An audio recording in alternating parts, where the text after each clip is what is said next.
You know, I'd like to imagine that I've lived a pretty full life so far.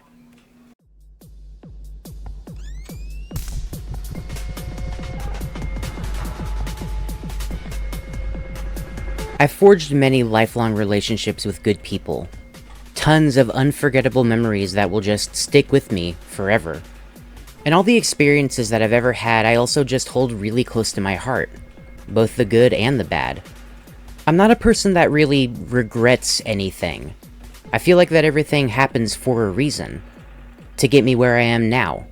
And, like everything else that I talk about, a lot of my philosophies also fit into the video games that I play too. Playing through objectively wonderful video games, and creating genuine memories from each of those experiences. I've also played a good handful of pretty bad games too, but even still, I think that those experiences are valuable in their own right. Because even if absolutely nothing else, a bad video game makes a good talking piece. With that being said, a bad video game makes for a really good subject of a video to talk about as well. But it's weird to me, because I feel that there's a third face to this coin. Not the good or the bad. What about the games that are just kinda fine? Games that don't necessarily live in fame or infamy. Some real middle-of-the-road stuff. Surely it has to be somebody's favorite, right? And see, bad games can be bad for a whole bunch of reasons. And the really good games can be genuinely life-changing if you decide to play them. I'm sure you can think of examples right now, in fact. But what about the stuff that nobody talks about? The things that people play for maybe a week, end up having fun with it, but it doesn't really stick with them. Let me go ahead and pose the question. What's up with these middle-of-the-road games? The games that are just fine. Do games need to say something to be good? Well, let's talk about that.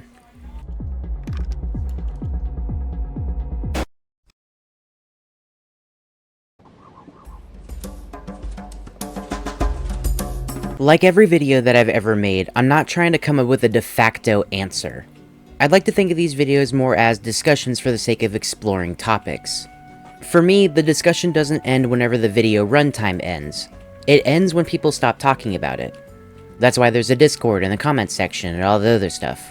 In all the same vein, this video is going to explore some pretty well-treaded waters. I want to throw my hat into the ring for many of the subjects in this video. And, with that being said, if you disagree with any point that I make, then please feel free to say something. I really like what we have here as a community. Just talking about stuff that we like or don't like, and I don't know, that's cool. Y'all have said some really eye-opening stuff to me, and I value that a lot too, actually. Let it also be known that a lot of these games that are going to be shown in the background of this video are not going to necessarily pertain to the topics I bring up. I'll be sure to mention when they're specifically supplementary to what I'm talking about, but a lot of this is just going to be pretty background footage of games that I just like, so there's that. So of course, if you hear something that you don't necessarily agree with, please do not think it's pertaining to the game in specific being shown. That's not going to be the case for most of these games. But before this intro gets any longer, let's talk about our first topic. Purely as a good baseline, I want to ask the question, what is the point of a video game?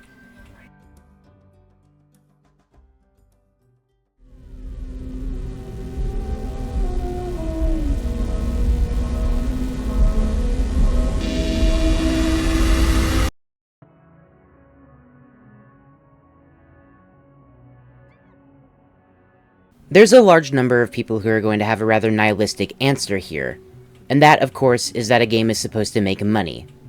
Which, yeah, no, that's true, absolutely. Video games are certainly a form of product, and products being sold need to generate income. Not exactly rocket science. I think it is important to note, though, that if a game is being made simply for the sake of making money, then it's really not going to get a whole lot else done in terms of actually being a fun or enjoyable gameplay experience. Unfortunately, in the real world, AAA publishers like to push out product in the form of a video game. All they see is a potential growth in revenue. And make no mistake, that is just awful. To keep a long story short, greed ruins games and greed is bad. But what about something more innately positive? A fair answer might be to say that games are supposed to be fun. Which that can be true, But even still, there's an awful lot of artsy-fartsy video games that just kind of aren't fun to play. And often, they use that to make a point. Say if a game's main combat is sort of monotonous, and the devs behind the game know this. The point of the combat might be to simply get the player to ask, what's the point? Why am I fighting? And history has shown that devs use this to their advantage. So maybe fun doesn't necessarily work here. Okay. Well, what if it's to tell a good story? Well, that doesn't really work either, because there's plenty of games that simply don't have a story mode.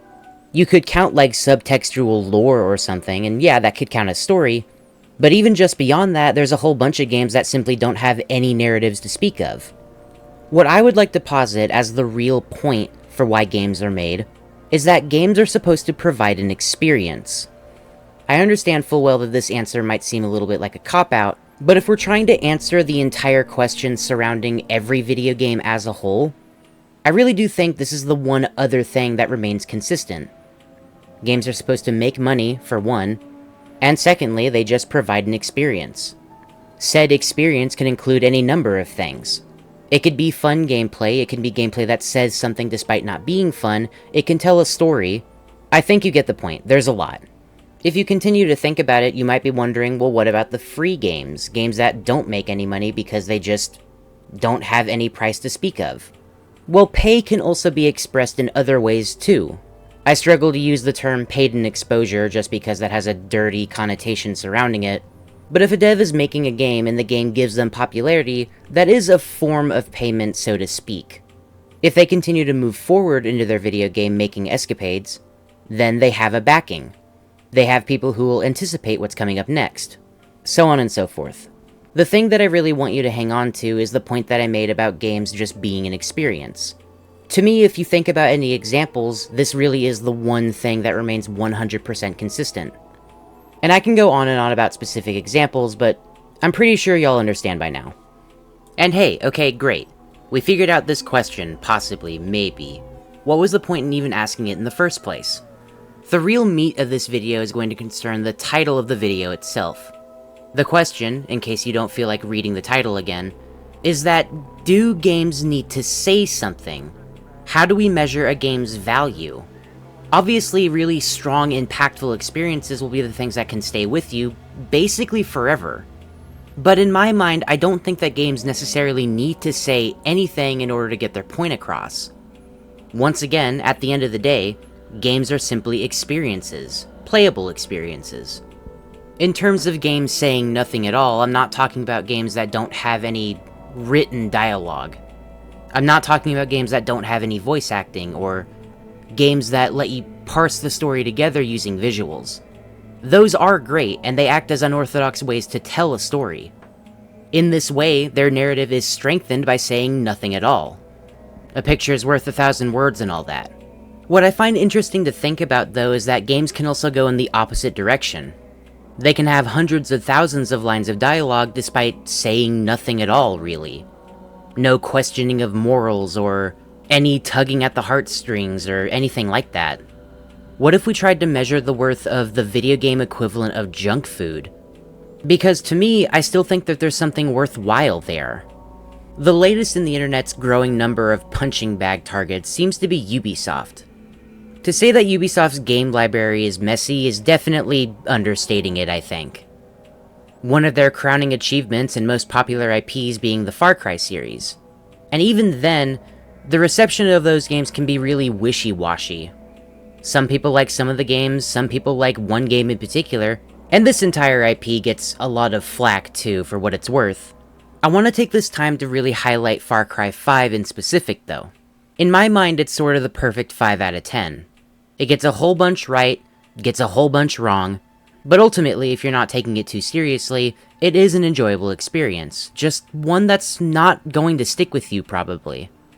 And that's because the game doesn't really say anything. Its main gameplay sorta ticks all the boxes, but it doesn't do anything new with any of the shooting or anything. It's also set in open world, and, you know, Ubisoft and open worlds are their own can of worms, so I probably don't need to talk about that. And the narrative surrounding the whole game is just fine. It has a couple of standout moments for sure. I genuinely think that Joseph Seed is an underrated villain across the entire Far Cry series. But it should probably go to tell you that maybe he's not all that impactful as a main antagonist, because I literally had to look up his name to make sure that I was getting the right character. You could potentially blame this on me having brain problems, and you might be right. But the point is, it's all of these things coupled together that make the game just fine. It's especially good if you're playing multiplayer and just sort of messing around in this weird open world with a friend. But man, does the game have problems. And it's not even problems that make the game bad, it just makes the game not memorable. There's a skill tree and those skills unlock stuff, but they don't do anything with it. They don't change up how the skill tree works. You've got weapon progression and such, but again, they just don't do anything with it. You just get better equipment as you level up, and we've seen that 100 times already. And every Ubisoft game needs to have their checklist of collectibles all across the giant map that they made, and, you know, that's been done to death already. I know that I'm sort of flip-flopping back and forth between saying this game is good and saying this game is bad, but again, that's the point. It's the perfect middle-of-the-road video game. Once again, video game junk food. Far Cry 5 is the perfect example of this to me. And even though I've said the game isn't necessarily memorable in a typical sense, I still remember something about the game. I remember playing it and I remember enjoying it. And I don't know, is that enough? I think it is. And see, that's sort of where I stand.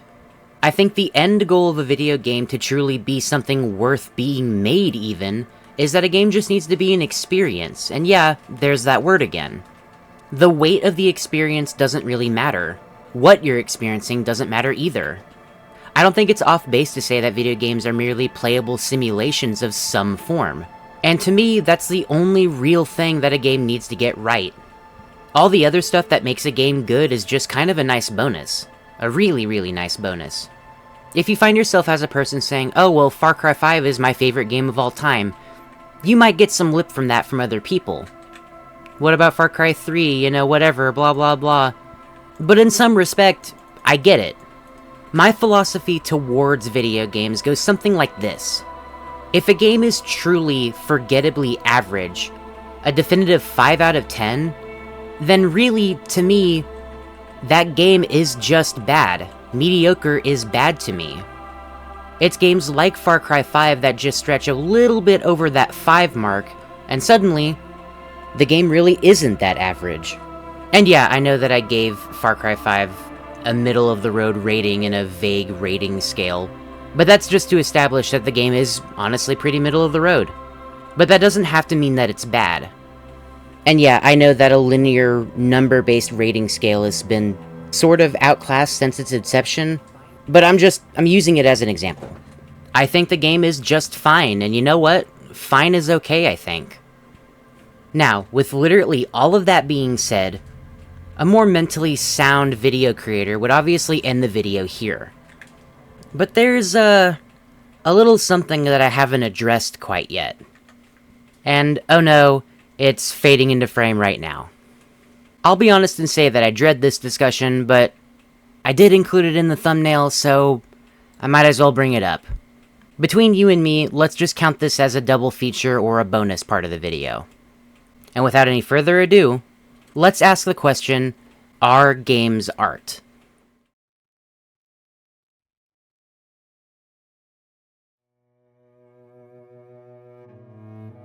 Now, as stated before, I don't want to step on anybody's toes whenever I throw out my opinions for this topic. For the sake of complete transparency, I do have a bias going into talking about this. Yes, I think games are art. That's my stance on it. This topic has a lot of opinions spanning all across the internet.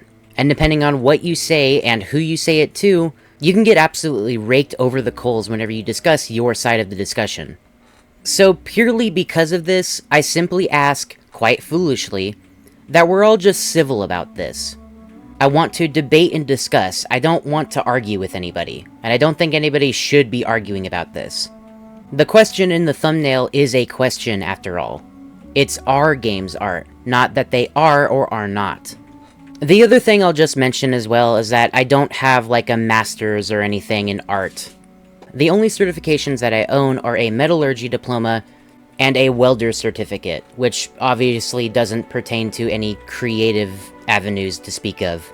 But I am a person who likes video games a lot, and I like talking about them and thinking about them almost just as much. And I don't know, I think that's still worth something, you know, if you'll have me. As I stated before though, if you have a counterpoint, then feel free to say something. I don't invite discourse, but I do invite discussion. Now before I start ranting anymore, let's start talking about art in video games. So why do I think video games are in fact art? Well, let's start with the cop-out answer just to get it out of the way. If absolutely nothing else, video games contain art. By which I mean every video game has either models or textures, and those have to be hand-drawn. They also contain music, and many of them need writing in some capacity. It's all of these things coupled together that make me want to posit that yes, video games are art. The completed project is its own unique form of art. And you could make a defense that video games in their own way might be something of a playable museum. You're experiencing stories, you're looking at the art, you're hearing the music. And all of those by themselves are in their own way forms of art. Now you might be saying, oh well, museums themselves aren't necessarily art, and yes, you are correct there. But there's a specific venue that I do want to talk about in the real world that is its own museum, and similarly, its own art project. Omega Mart by the company Meow Wolf is probably one of the coolest examples I can find for something like this, and I really want to go, like, really badly. It's an extremely unorthodox way to portray art in any form, really, and beyond it being just simply extremely interesting, I think it really does fit this example here. Both the venue itself is something of a giant walkable sculpture. You can go inside the store, you can buy the art pieces. It's kind of like a gift shop, but it has this particular presentation that just sort of, I don't know, just looks really cool, frankly. And obviously, there's nothing else quite like it. And to me, video games are their own form of completely unorthodox art. Both the game's sum of its parts and also the entire package. What's more, it's my horribly biased opinion that says that art should never denote quality. Particularly fancy or impactful things should not solely be art. It can be the less impactful stuff too. It can be the stuff that you don't get. And if you've heard this saying before, well, that's because I stole it from Steak Bentley on his Metal Gear Solid 4 Was a Mistake video. I know, I'm sorry, I'm talking about that video again. I promise this is gonna be the last time. Probably. But it's that quote, the quote that art should not denote quality, that I personally like to look into whenever this topic comes up in discussions. If you do happen to find an objectively bad piece of art, through whatever measurement of quality you can consider, I think the fact is, that's still art, it just happens to be bad art. And I tend towards thinking video games as the same thing. Even if a game is terribly off base or supremely buggy or messy or whatever, the point is that it tried to establish a theme, it tried to provide an experience. Regardless of however that happens to work, I think that still counts as art to me. It doesn't really matter how bad the game is, how good the game is, how ridiculously stupid the game is. I might not have any art degrees to speak of, but I sure do have disposable income for a computer and opinions on the internet, and sorry not sorry. But you know what? I think we can all agree that video games are pretty cool. I guess that's all I had to say, and really I don't know how to wrap up this video now, so I guess we'll just end it here rather unceremoniously. As I keep saying, if you have your own takes on the topic, then go ahead and bring it to the Discord. Or you can simply leave a comment. If you enjoyed what I had to say here today, then go ahead and like and subscribe. I publish a new video every Friday, and I cover a really broad range of topics all across my channel. Reviews, retrospectives, general game discussion, you know this whole preamble by now. And if you feel like dropping $1 a month to the Patreon, then you get exclusive access to sneak peeks that I make for future videos, as well as letting me read your name out loud at the end of said videos. And I know I just mentioned it already, but again, I want to reiterate, if you do enjoy what I make, then go ahead and subscribe. I'm trying really hard to get to 500 subscribers before the end of the year, just because I think that would be a really cool way to start off the next year. That, and then also, we're, like, really close to 500, and again, that'd be really cool, I'm just saying. Regardless of how you feel at the end of this video, or what you decide to do with all of that, you know, YouTuber talk, I hope you enjoyed, and have a good day. And as always, thank you for watching.